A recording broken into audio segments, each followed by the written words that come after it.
नमस्कार दोस्तों, घरेलू नुस्खे easy and effective kitchen remedies में आपका फिर स्वागत है।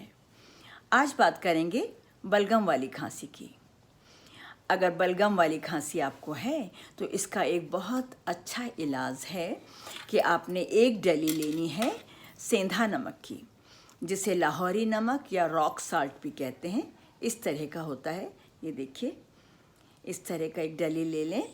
छोटी सी लें, इतनी बड़ी भी नहीं। ये देखिए, ऐसा छोटा डली लेकर के इसे इस तरह की पकड़ से पकड़ लें और आग पे तेज़ आंच पे इसे पकाना है।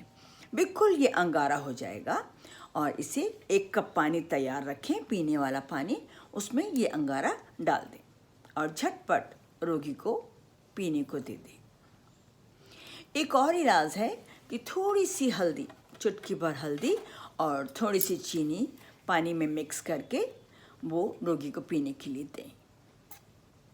ध्यान रहे कि जिन लोगों का ब्लड प्रेशर हाई रहता है वो नमक वाला इलाज ना करें। अपना ख्याल करें, अपनों का भी ख्याल करें। फिर मिलेंगे एक नए वीडियो के साथ। तब तक नमस्कार।